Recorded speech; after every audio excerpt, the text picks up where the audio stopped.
accomplices. We are on episode 10 of season 2, and what a wild ride it has been. So far, we have covered a variety of cases, ranging from hauntings to decapitations and pooper peepers. TM. And it doesn't stop there. We still have a lot of cases to unload. Speaking of unloading, Sarah Boone's trial starts next week, and it has been a long time coming, as attorney changes have delayed the trial numerous times, and Sarah may use a battered spouse defense, but we will keep you updated. While Chad Daybell is still on trial, after 2 weeks of testimony, the defendant's own family members, including his mother, took the stand last Thursday. Daybell could face the death penalty if found guilty of murdering his first wife and his stepchildren, JJ and Tylee. Daybell's mother, Sheila, told the courtroom about the surprise-in meeting Doomsday Mom, Lori Vallow, for the first time, a month after the death of his first wife. She stated that she noticed the rings on their hands and asked if they were engaged, and they said, "No, we're married." She testified that she was surprised that Chad was married again so soon, and went on to say that Chad and Lori didn't tell the family that they were getting married. Not a surprise.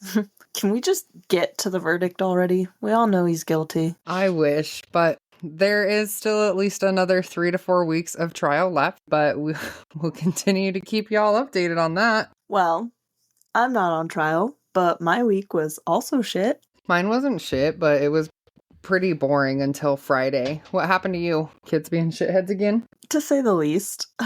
Probably shouldn't admit it, but I may or may not have contemplated drop-kicking a few of them. I am just fucking glad it is finally the weekend. Sometimes you just gotta hit him with the old people's elbow.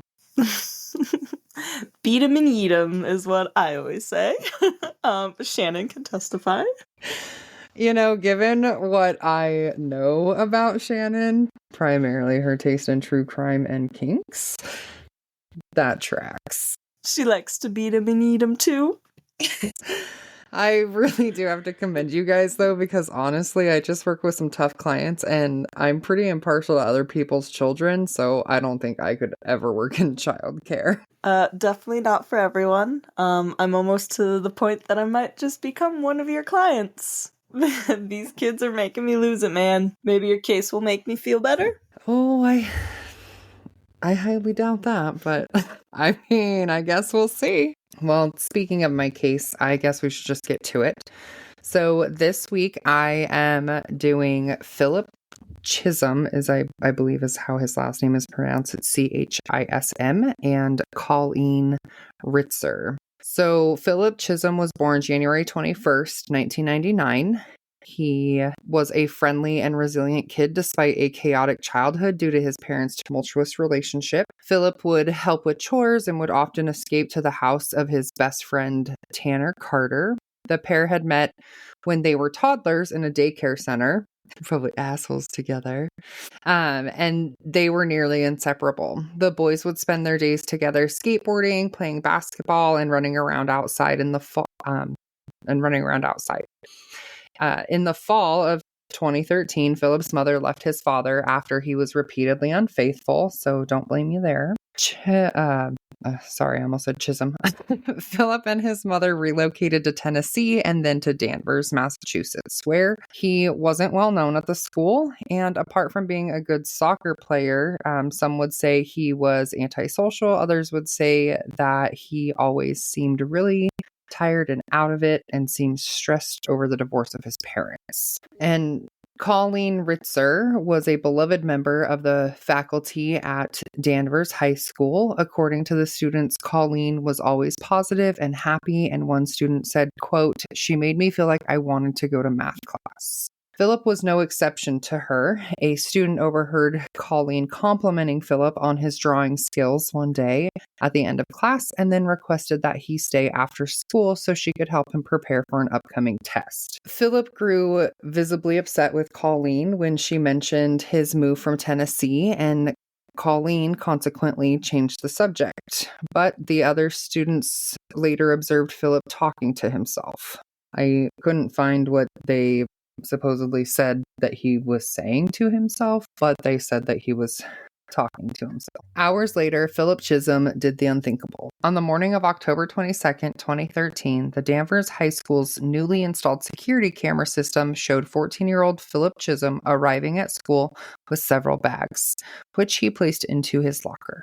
Contained within the bags were a box cutter, a mask, gloves, and a change of clothing. I don't know about you, but I never needed those things when I went to school. Like maybe the change of clothes in case there was a spill in chem class. I know in high school we led very different lives, but I have to agree.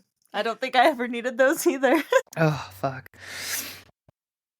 The school security footage showed Colleen Ritzer exiting the classroom towards the second floor women's bathroom around 2:54 p.m. Philip can then be seen walking into the hallway, looking her way. Oh my God. What the fuck is wrong with me? That doesn't even make any sense. Because I said it was the morning and then they're like, oh, it's 2:54 p.m.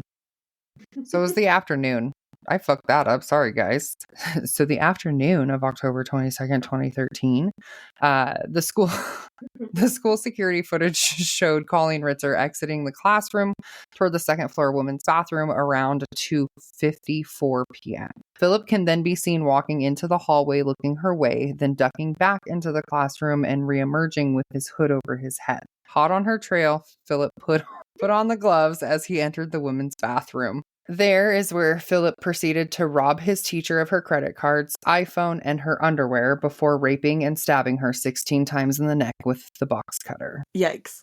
Before you said this part, like the whole morning of, I thought it was going to be like, he did his teacher. I mean, technically, I guess he raped her, but I thought this was going. The 14-year-old had sex with her instead of stabbed her lots of times. Yeah, no, he definitely didn't get her pregnant.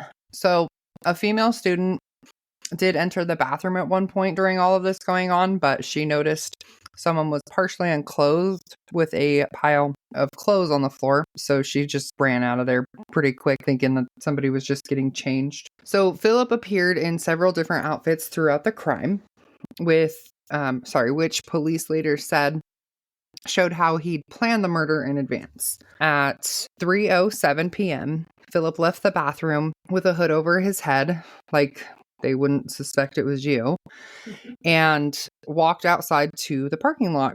When he came back a few minutes later, he was wearing a new white t-shirt. So clearly he's not afraid of stains. I hate white for the stains. I know, and why do they make so many baby clothes white? Yes. I don't know. Oh, God. Where was I? Oh, yeah, the white t-shirt.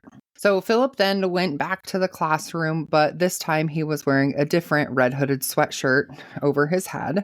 He returned to the bathroom at 3:16 p.m. pulling a recycling bin. When he exited the bathroom this time, he was back in the white t-shirt and a black mask, pulling the bin with Colleen Ritzer's body toward an elevator and then outside of the school. He dragged the bin all the way to the wooded area behind the school where he raped the 24-year-old teacher's lifeless body again, but this time using a tree branch. Cameras then caught Philip coming back into the school with yet another wardrobe change. This time he was wearing a black shirt and glasses and carrying a pair of bloody jeans, completing his macabre fashion show. When neither Philip Chism nor Colleen Ritzer were seen after school, they were both reported missing. After speaking with students and staff at the school, police found blood in the bathroom. Colleen's bag, the bloody recycling bin, and Colleen's bloody clothing were found near the cross-country trail in the woods behind the school. By 11:45 p.m., the security cam footage was acquired and scoured for clues. Philip became the main suspect. Like, no shit. Meanwhile, Philip used Colleen's credit card to buy movie tickets, then left the theater to steal a knife from a store. He was walking along the dark highway outside Danvers when he was... I'm sorry, guys. So it says... I needed to proofread this. Shayna, you're supposed to proofread. I made Shayna cry, but not because of the sad story. So I accidentally typed in, he was stuffed by police on a routine safety call. But what it is supposed to say is he was stopped by police on a routine safety call at 12:30 a.m. So we're going to let Shayna get her shit together over here before we continue on. Do you remember that time at one of Lizzie's Halloween parties when they had that girl, I think her name was Victoria, she was pregnant, and she was doing like the psychic readings, and she got me and Nikki mixed up, and she said, oh, that's why I thought he was a taxidermist. Your dad's gonna get stuffed. You good? I should be. All right. So he was searched by police on a routine safety call at 12:30 a.m. The police searched Philip for ID, and in the process, they found the teacher's credit card. Philip was taken to the local station where his backpack was searched, and inside they found Colleen's purse and underwear alongside the box cutter covered with dried blood. According to court documents, when Philip was asked whose blood it was, he said, "It's the girl's." When asked if he knew where she was, he chillingly replied, "She's buried in the woods." At 3 a.m., police discovered a gruesome sight of Colleen Ritzer's half-naked body covered with leaves near a pair of stained white gloves.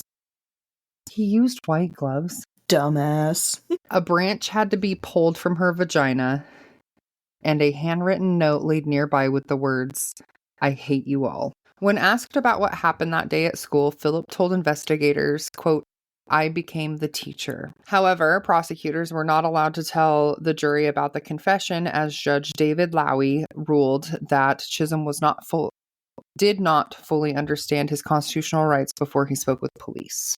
In the videotaped interview after the attack, Philip told police that his teacher, Colleen Ritzer, provoked the attack with a trigger word, which he would not disclose. He stated, quote, "After she insulted me, that's when I became the teacher." Philip Chism was indicted for the murder, aggravated rape, and armed robbery of Colleen Ritzer. His defense attorneys presented their case to save Philip from a possible lifetime in prison and argued that he was criminally insane at the time and should instead be sent to a prison hospital for treatment. Philip's grandfather, Eduardo Barbary, you think that's how that's pronounced, told jurors about his, quote, "beloved grandson with a beautiful soul," while Philip just stared blankly down at the desk in front of him.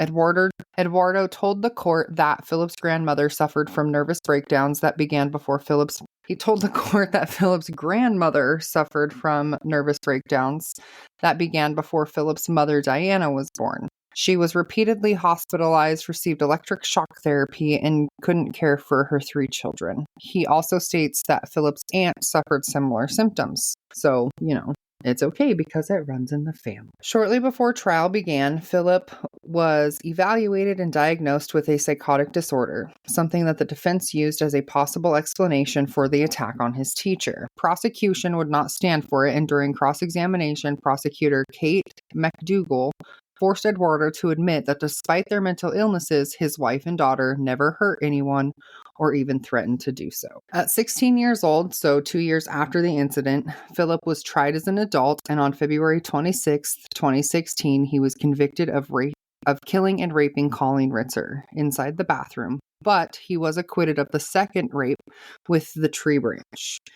He was also convicted of the armed robbery for stealing her credit cards and underwear. So Philip stared straight ahead and did not have any emotion or reaction as the verdicts were read. His mother declined to talk to reporters as she left the courthouse. Colleen Ritzer's parents said the verdict makes a new phase in their lives in which they hope to honor their daughter's legacy.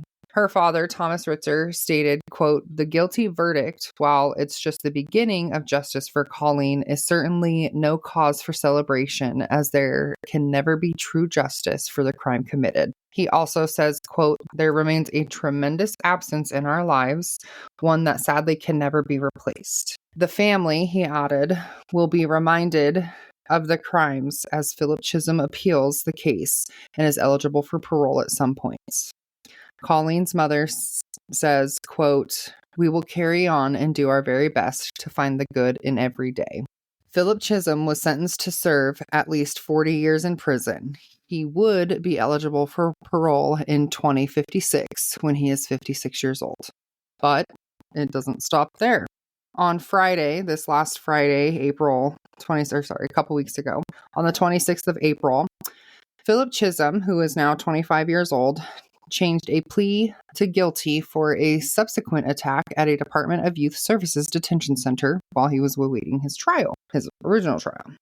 So when Philip was awaiting his trial, he attacked and seriously injured a 29-year-old female clinician at the Boston facility on June 2nd, 2013. He was accused of sneaking into a staff locker room and trying to choke and kill the woman. After other employees came to the rescue and freed her, Philip repeatedly yelled, quote, "I'm going to kill them all." Right. Also, I realized that I said June 2nd, 2013, but it would actually be 2014 since the crime against Colleen was done in late 2013. June 2nd, 2014 is when he attacked the facility person. Philip stood emotionless in court as a prosecutor read the victim's impact statement. She said, quote, "True monsters exist out in the world. Philip Chism is a monster, a murderer. I have no doubt that his intention was to beat me into submission and eventually kill me." She says that Philip's face still haunts her, and she recommended to the courts that he remain in prison for the rest of his life, locked away without the means to hurt another person.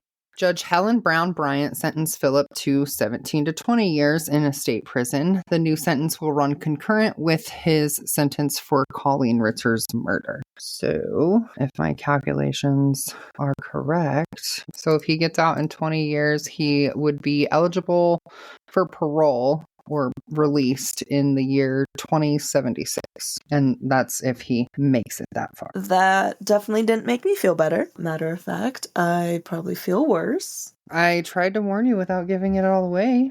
Fair enough. You did try and warn me. Well, I hope this isn't a trigger for you, but it's quiz time. True to our word, we are starting True Crime Trivia. In True Crime Trivia, Shayna and I will ask each other multiple choice questions, and you can guess along at home to test your own knowledge. I guess since I'm the teacher between the two of us, I'll go first. In honor of the recently departed, my question is, in the spring of 1994, the public was shocked by the news that Nicole Brown, the ex-wife of former football player O.J. Simpson, had been murdered, along with her acquaintance, Ron Goldman. Goldman was a waiter at a restaurant Nicole Brown had attended earlier that evening, and he had come by her home to return something her mother had left behind at the restaurant. What was the item?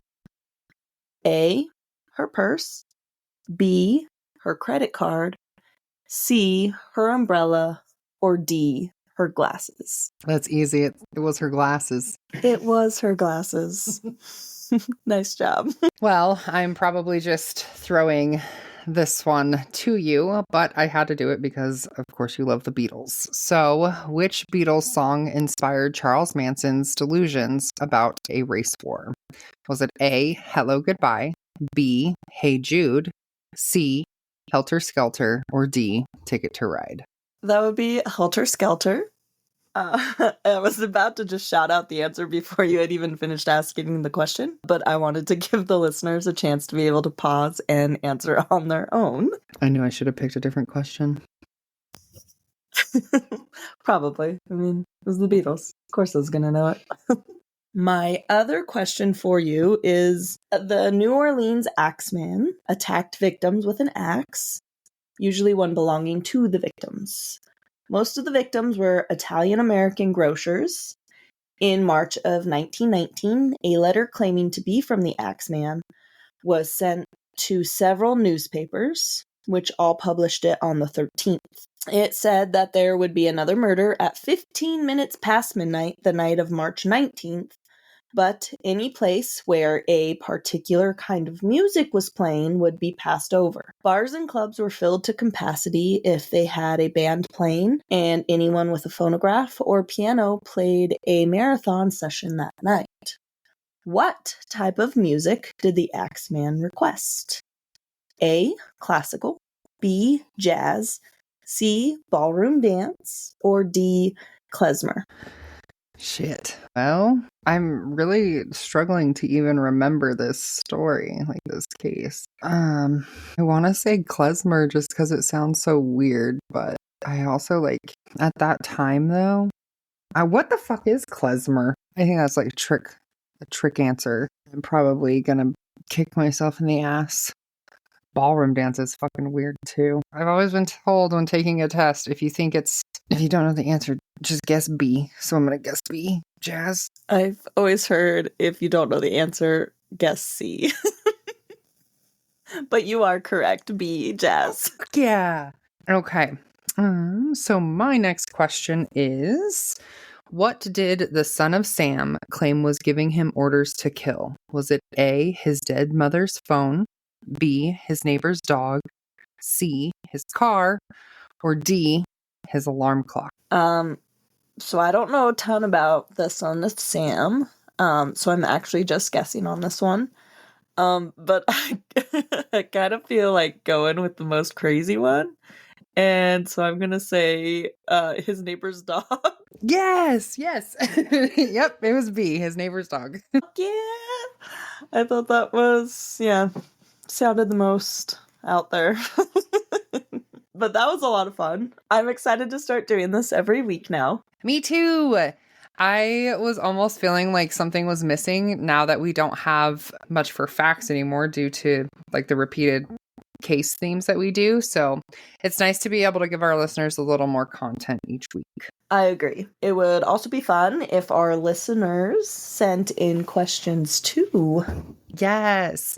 And we do love hearing from you. So if you have questions, suggestions, or case ideas for us, please hit us up on Facebook, Instagram, or by emailing us at thickthighsmurdervibes@gmail.com. We are getting out of here, but we will be back next week. Oh, we almost forgot. We are also now on YouTube.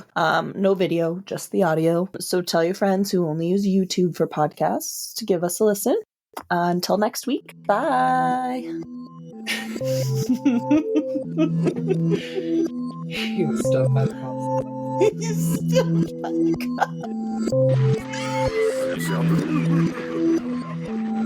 cops.